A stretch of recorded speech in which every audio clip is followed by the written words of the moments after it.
I'm Freddie Hudson, and I'm here today with Trade Martin and Bob Marks.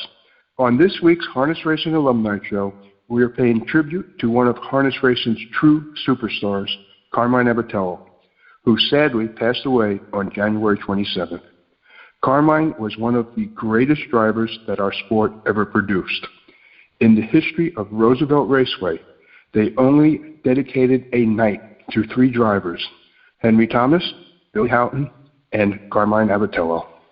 The Harness Racing Alumni Show with your hosts, Freddie Hudson and Trade Martin.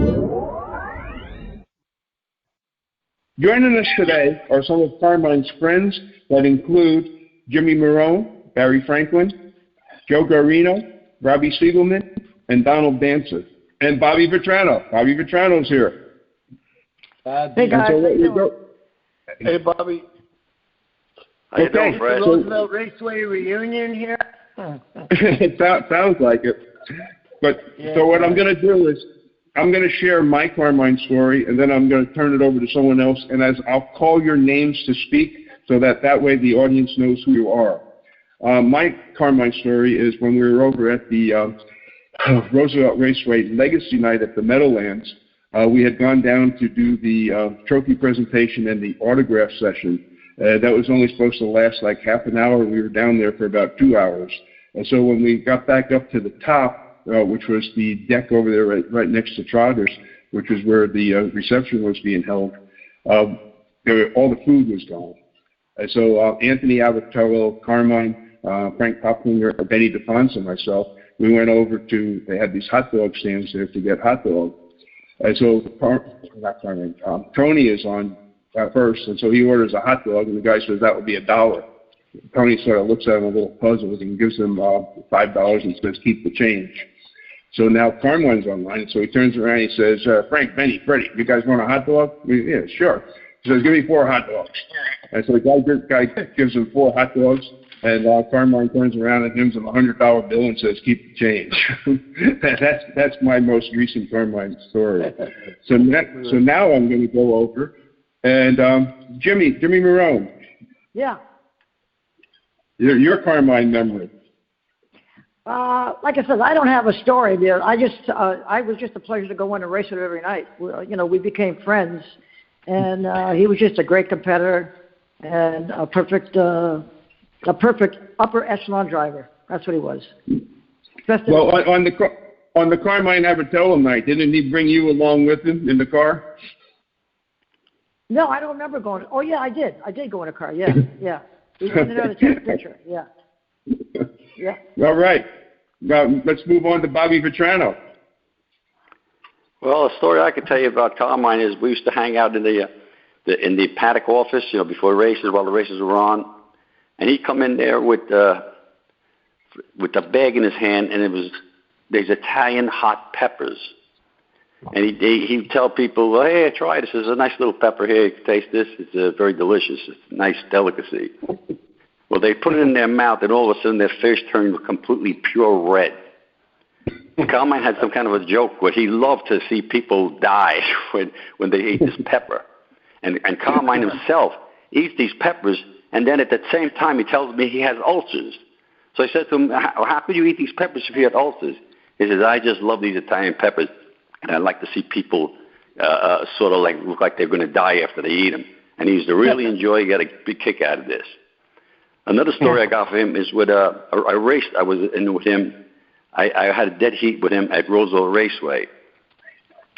And we were I was like 6, 7. He was 6th, I was 7th down the backstretch. Everybody starts swinging out 2, 3, 4, 5 deep into the turn. I'm right behind Carmine.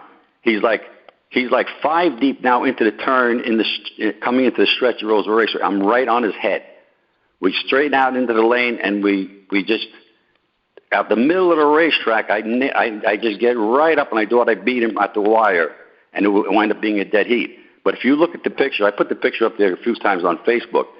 I was actually literally in the grandstands. This is how wide we were in that racetrack. And he turns around and says to me, and you could actually see the picture if you ever see the picture. He turned around right at that moment at the wire and said, where the fuck did you come from? Just like that. That's a story I have with Carmine. Okay, Barry Franklin. Hey, good morning, guys. Miss you guys, really. It's been a long, long time. Anyways, my deepest condolences to Eric and the Abbatiello family. Carmine drove for me quite a bit with great, great success. But most of all, I cherish Carmine, the man, which most people don't realize, the father, the husband, and a dear friend. We actually lost the gem, but I would say as long as we have our hearts and our minds, we'll never forget. Any other stories I have with Carmine are going to go with me to the grave. So I leave it that way. And be well, everybody. Be well. Thank you. Okay. Very good, Barry. Okay. Joe Guarino. Hello, everybody. Good to hear from you all. Hey, Joe. Well, hey, Jim. I got to say, Carmine was the definition of a natural. I mean, he was with the best right from the beginning, and great driver, won a lot of races for me. But the biggest thrill of my life with Carmine, and it was Hervé also, when I first got my trainer's license, I was a pretty big kid. I was pretty strong and all. And they used to ask me to score down or post parade their horses. They had a lot of crazy New Zealand horses back then at Roosevelt. It wasn't like now. And they would ask me. Carmine would call me Whip and say, hey, Whip, do me a favor. Can you score down this one in the next race for me? And to me, just having a P license at the time, it was like the biggest thrill of my life that Carmine Abbatiello asked me to score down his horse. And at that time, there was 25,000 people, 30,000 people at Roosevelt. And I'd be in a post parade, and I was so proud. And it was just a thrill. And it also was a good, the business was dominated basically by French Canadians. And Carmine was an Italian, so we were proud of him. The Italian people that were in the business, it was good to see an Italian name at the top. He was just a great driver. He was a great personality, and just a legend, one of the greatest that ever lived. And, we're going to miss him, Everybody, when I go back to the Bronx and New York, and everybody mentions Carmine Abbatiello. Everybody, when we talk horses. So he'll never be forgotten, and we all loved him. And God bless him and his family. And I'm sure he's in a much better place right now, and we're going to miss him. Okay. Now, Robbie Siegelman. Hi. So I had the privilege of starting in the business training for Tony Abbatiello, and Carmine drove all of our horses. And the first thing that amazed me was his ability to get a horse out of the gate. I mean, he could make a horse leave like nobody still to this day that I've ever seen. And then later on, because he was driving all of our different horses, his amazing ability to figure out what the individual horse needed to be at his best. Some horses had to lead but not race on the front. Some horses wanted to only be on the front. And some horses were dead closers.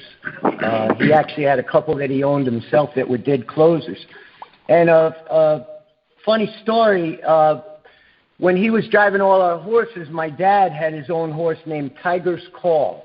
He was an Umbro Tiger horse that we bought off of Louis Martinez, and we raced him for 8 years.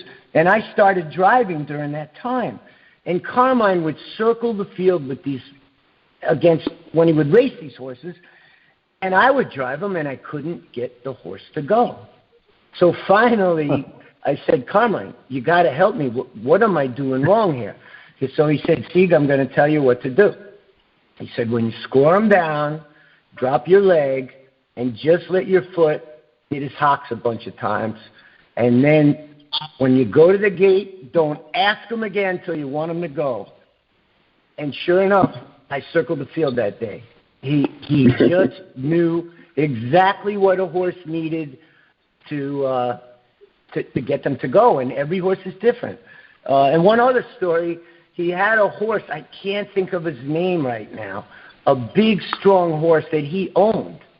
And he was in to go at Monticello. He said, Sieg, you got to go drive a horse for me.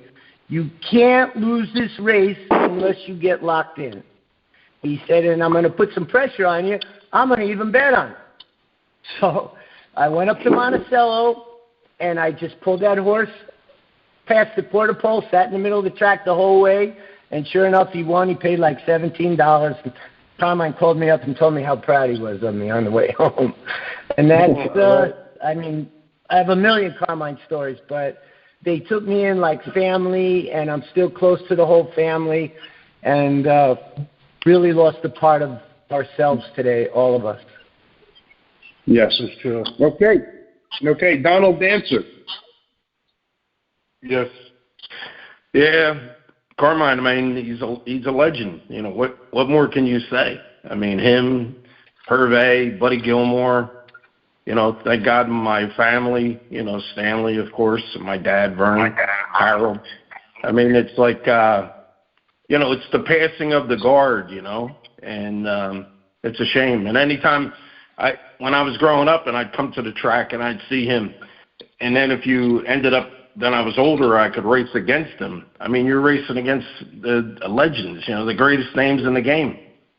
So you pick up things just by racing against them and watching them. But I could remember one time as a kid, I was maybe about, I'm guessing I was around 12 at the time.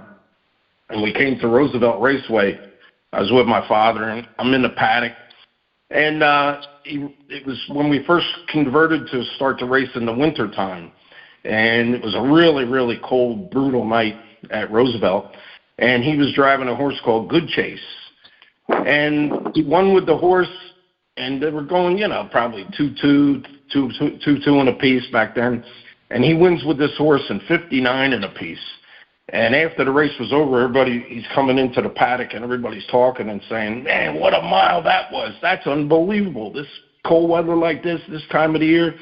And he comes walking, and he says, yeah, guess what? I could have went even faster if I wanted to, you know? And that's just his personality, man. I mean, he was something else, you know? It was like he was a lion, you know? And another story I have with him that showed me his natural ability when I was older driving against him. And we were racing at Yonkers one night, and the track was real muddy, and it was picking up really bad, spraying up, and you couldn't see. And he, you know, he was older then, too, and he was wearing, like, thicker glasses on, driving glasses. So they looked like prescription. I don't know. So I'm following him in the race, and I'm allowing him a little room because you can't see, you know. It's spraying up that bad. And he's following even closer to the horse in front of him. He's, like, right up on the guy. And I'm like, what? And I'm watching him, and he's, like, right up on him, like, following closer than normal. And we come into the stretch, and he comes out, and we finish right together, like second and third or whatever. And after the race was over, we came inside, and we happened to be washing up at the same time, our faces, you know. And I says, Carmine, I said, how good could you see out there? And he says, Donald, he said, let me tell you something. I couldn't see a fucking thing. And here he is driving that race, and he couldn't see anything. But he was following even closer than he would normally follow with a horse, you know what I mean? But no fear, nothing, you know? I mean, I was just like, wow, that's something. I mean, he was admitting that he couldn't see. But he was a great talent. He really is. And he's sadly missed. I will miss him. I enjoyed talking to him at Gateway towards the end there. I had horses at Gateway Farm, and he was jogging horses there, too, with Eric Abbatiello, his son. And he'd be on the track, and luckily I'd catch up with him at the same time, and we'd spend maybe 4 miles jogging next to each other, 5 miles, and talking. And we'd fill in a lot of the gaps about things that I knew and things I didn't know, you know, with my family and different stories from racing. And that was always very interesting to me. And I will miss him. I really will. And I'll think of him often, you know. Unfortunately, we all head in that direction, you know. Yep. Yes. Yeah. Okay. Trade, did you want to add anything? Yeah, you guys are really great, man. You're telling some really great stories.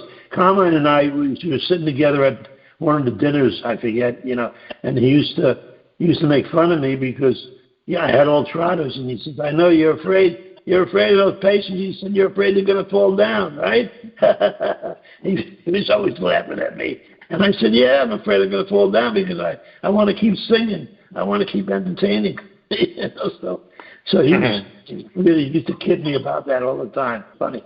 He said, I know, you're Harry Pinall's buddy. But he was a great man, great guy, and a fellow Italian. And all you guys really sound great today. And thank you very much for being with us on the show. Mm-hmm. Okay. Did anyone else have anything else to add?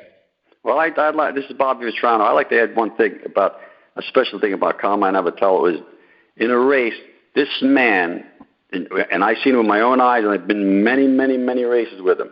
He would squeeze through a hole that wasn't there. He actually create the hole. There's no hole. All of a sudden, he just little by little, he squeezes through, and he gets through. The man was unbelievable. He was just a great, great driver, and he had a special talent for it. And that's all I got to say. The guy was great. Yep, for sure. Yeah, he was. Yep. Okay, with that, I'm going to close the show out. Guys, don't go away. That's a wrap for this week's show. I want to thank Jimmy, Barry, Joe, Bobby, Robbie, and Donald for joining us today. And I also want to make an announcement that there's a celebration for Carmine, Carmine's celebrating Carmine's life, and it's scheduled for this upcoming Saturday, February 7th, at the American Hotel in Freehold, New Jersey. The hours are between 1 and 4. And with that, that's a wrap.